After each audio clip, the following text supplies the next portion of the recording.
तो मध्य प्रदेश के गृह मंत्री नरोत्तम मिश्रा ने कहा कि कोरोना को ध्यान में रखते हुए सुप्रीम कोर्ट ने निर्णय लिया है। बता दें, ये निर्णय लिया गया है कि जो दंडित बंदी पैरोल पर जेल से बाहर हैं उन्हें आगामी आदेश तक जेल में दाखिल न किया जाए।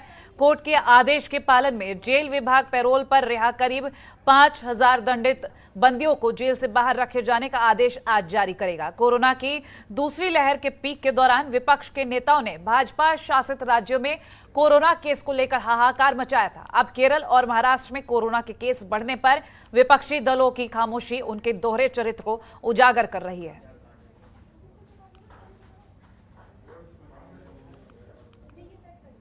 में एक रिट पिटीशन दायर थी, उसमें माननीय उच्चतम न्यायालय ने निर्णय लिया है कि जो दंडित बंदी पैरोल पर बाहर हैं वो सभी दंडित बंदी सुप्रीम कोर्ट के आगामी आदेश तक जेल में दाखिल नहीं किए जाना है, वो पैरोल पर ही माने जाएंगे। लगभग प्रदेश के अंदर 5000 दंडित बंदी हैं, आगामी आदेश तक वो जेल से बाहर रखे जाने का आदेश आज हम जारी करेंगे। दतिया में कोरोना की तीसरी लहर को लेकर जिला प्रशासन काफी अलर्ट है। कोरोना की दूसरी लहर में केस कम होने के बाद अब लोग कोरोना गाइडलाइन का पालन नहीं करते नजर आ रहे हैं। इसी को ध्यान में रखते हुए जिलाधिकारी संजय कुमार आम लोगों की तरह 2 पहिया वाहन पर बाजार में निरीक्षण के लिए निकले और कोरोना गाइडलाइन का पालन नहीं कर रहे लोगों से जुर्माना वसूला। आपको बता दें कि जिलाधिकारी का यह निरीक्षण खासकर बाजार में उन दुकानदारों के लिए है जो पूरी तरह से लापरवाह होकर कोरोना को आमंत्रण दे रहे हैं, जबकि अभी कोरोना का खतरा टला नहीं है। हालांकि आंकड़े जरूर कम हुए थे। वहीं इसी को ध्यान में रखते हुए जिलाधिकारी ने उन दुकानदारों से जुर्माना भी वसूला जो कोरोना गाइडलाइन का पालन नहीं कर रहे थे। इस दौरान दुकानदारों पर कार्रवाई करते हुए जिलाधिकारी ने 1000 चालान काटे हैं।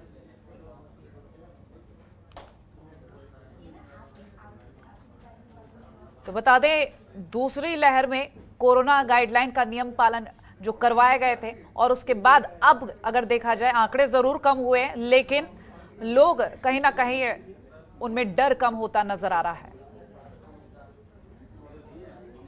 लापरवाही कर रहे हैं और चूंकि केसेस नहीं आ रहे हैं तो लोगों को ये मुगालता हो गया है कि अब शायद सब कुछ ठीक है, जबकि हम लोग लगातार आम जनता को ये बता रहे हैं, प्रचार कर रहे हैं कि खतरा अभी टला नहीं है।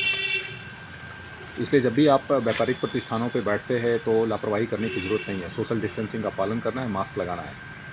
सो उसको निगरानी के लिए आज हम लोग सिविल में इस प्रकार के ड्रेस में और 2-3 टीमें निकल करके पूरी वीडियोग्राफी कर ली है।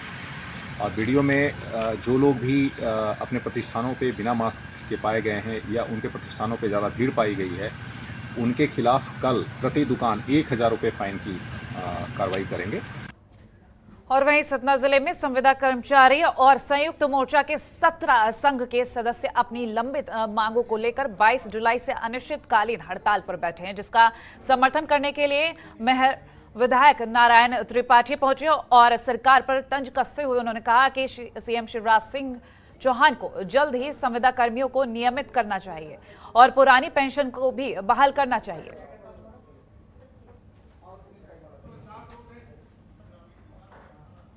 मैं सत्ता दल का नेता तब हूँ जब आप सब लोग हैं मेरे साथ, तो सत्ता दल का नेता हूँ। और जहाँ तक इनकी मांगों के बारे में मामला है, मुझे स्वयं शिवराज जी ने 3 बार पंचायत सचिव, रोजगार सहायक के बीच में मध्यस्थता करने के लिए नियुक्त कर चुके थे, जिसमें मैं बीच में जाकर इनकी समस्या का हल करने का भी काम किया था। अब आज यदि ये पीड़ित हैं, 16 संगठन परेशान हैं। आज 10 दिन हो गए, 10 दिन से जनपद के पूरे कारोबार ठप हैं। 18 इकाइयों के लोग आंदोलन में खड़े हैं और जो इनकी मांग है बड़ी सामान्य और छोटी मांगे हैं कि जिसमें वित्तीय भार न पड़े उस मांग को मान लिया जाए। तो जब वित्तीय भार न पड़े और मांग मानने की बात है तो हमारे मुख्यमंत्री जी को मान लेना चाहिए।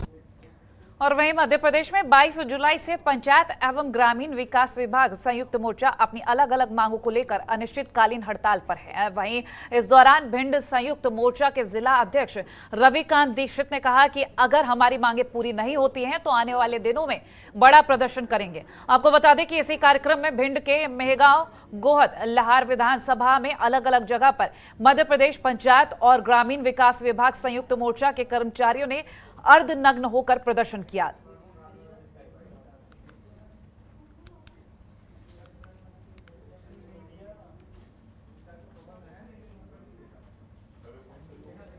और प्रदेश में सीएम शिवराज सिंह चौहान ने अवैध खनन माफियाओं के खिलाफ सख्त से सख्त कार्रवाई करने की बात कही है, लेकिन खनन माफियाओं पर इसका कोई भी असर नजर नहीं आ रहा है। लगातार खनन जारी है। वहीं इसी क्रम में दतिया में रेत का अवैध उत्खनन लगातार जारी है और अब मोरंग माफिया भी सक्रिय होते नजर आ रहे हैं। बता दें, ऐसे में जिला मुख्यालय से महज 5 किलोमीटर की दूरी पर अगोरा गांव के पास मोरंग के पहाड़ को माफियाओं के द्वारा लगभग पूरी तरह से नष्ट किया जा चुका है और अब रेलवे की कैपिटल कंपनी के द्वारा हजारों डंपर मोरंग पहाड़ी से उठाकर शासन को करोड़ों का चूना लगाने का काम कर रहे हैं। जब इस जगह पर मीडिया कर्मी पहुंचे तो माफियाओं में हड़कंप मच गया, जिसके बाद मीडिया कर्मियों ने इसकी सूचना जिलाधिकारी सहित थाना प्रभारी सिविल लाइन और माइनिंग अधिकारी को भी दी है, लेकिन 2 घंटे बीतने के बाद भी प्रशासन की टीम यहां नहीं पहुंची। वहीं जब इस मामले पर दतिया जिलाधिकारी संजय कुमार से बात की गई तो उन्होंने कहा कि टीम भेजी गई थी, लेकिन टीम ने क्या कुछ कार्रवाई की है इस बारे में बताने से वो बचते नजर आए।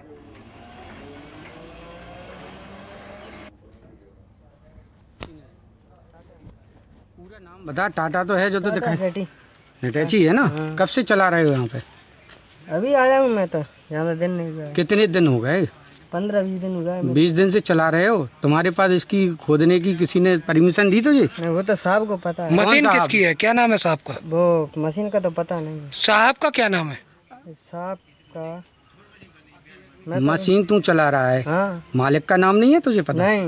लोगों द्वारा सूचना दी गई थी। इस संबंध में खनिज राजस्व और पुलिस विभाग द्वारा संयुक्त जांच की गई, पर वो थोड़ा सा बल मिलने में विलम्ब होने के कारण वहाँ से ये सब चीज़ें मौके से गायब होगी। पर कोई बात नहीं, हम लोगों ने उसका मेजरमेंट किया है और जो भी अवैध उत्खनन करता है उसके खिलाफ में अवैध उत्खनन का प्रकरण दर्ज किया जाएगा। सर और वहीं भिंड जिले में बारिश आफत बन चुकी है, जहां बारिश की वजह से कई गांव का मुख्य रास्तों से संपर्क कट गया है। वहीं खैरा श्यामपुरा पंचायत के श्यामपुरा गांव के लोग सड़क नहीं बनने से परेशान हैं। कई बार प्रशासन से सड़क बनाने की मांग की गई, लेकिन आज तक इस गांव में सड़क नहीं बनाई गई, जिस वजह से सड़कों पर पानी भर गया है और लोगों को मुख्य सड़क तक जाने के लिए काफी ज्यादा परेशानी हो रही है। वहीं ग्रामीणों का कहना है कि लगातार बारिश के चलते कई बार ऐसा भी हो जाता है कि लोग घर का जरूरी सामान तक नहीं लेकर आ पाते।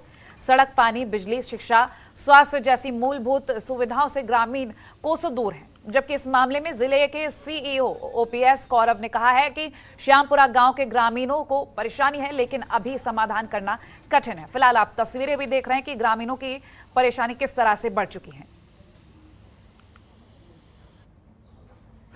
इसके लिए वो सारी जगह निजी पड़ रही, आस पास में जमीन है, या तो वे लोग सहमत हो जाए आपस में कि 2-2 फुट अगर छोड़ते रहने तो हम कुछ प्रयास करें जिला से यहाँ से राशि स्वीकृत करा के सुविधा हो। हालांकि बहुत असुविधा है, दिक्कत हो रही है। समस्या का गाँव वाले बैठ के ही निकाल पाएंगे, हम भी आ जाएंगे, गाँव वाले बैठ के कैसे समस्या हम प्रयास करें सब लोग मिलकर। गाँव है श्यामपुरा से खैरा तक, वहाँ पर 3 किलोमीटर दूर पड़ जाता है, तो पढ़ने की मेरी समस्या बहुत ख़राब है। ये रास्ता मेरा बहुत ख़राब है, खाड़ भी चढ़ जाता है, एक बहुत समस्या है। और राशन पानी खाने की कोई व्यवस्था नहीं हो पाती है, क्योंकि खाद चढ़ जाता है, सौदा लाए भी नहीं जा पाते हैं। कोई बीमार भी हो जाए तो घर ही बैठा पड़ा रहा है, बस कोई समस्या बहुत ख़राब है यहाँ पर। और सौरा इकट्ठे घूमते घूमते तो आउट बच्चा और रोटी सुनना नहीं हो पाओ तो ना खाए पाँचे, बीमार पड़े को जाऊ नहीं कह दे खाऊ ले कैसे ले जाए मोड़ा दर के ले जाए खटिया पे जे डरे खटिया। भिंड जिले के गोरमी में एक लुटेरी दुल्हन ने अपने साथियों के साथ मिलकर दिव्यांग युवक के साथ धोखाधड़ी की है, जहां एक युवती ने सोनू नाम के युवक के साथ शादी की और उसके बाद 90,000 रुपए के साथ जेवरात लेकर फरार हो गई। वहीं पीड़ित युवक ने इस मामले की सूचना पुलिस को दी है, जिसके बाद पुलिस लुटेरी दुल्हन और उसके साथियों की तलाश में जुटी हुई है। आपको बता दें कि पीड़ित युवक की शादी 27 जुलाई को ही थी।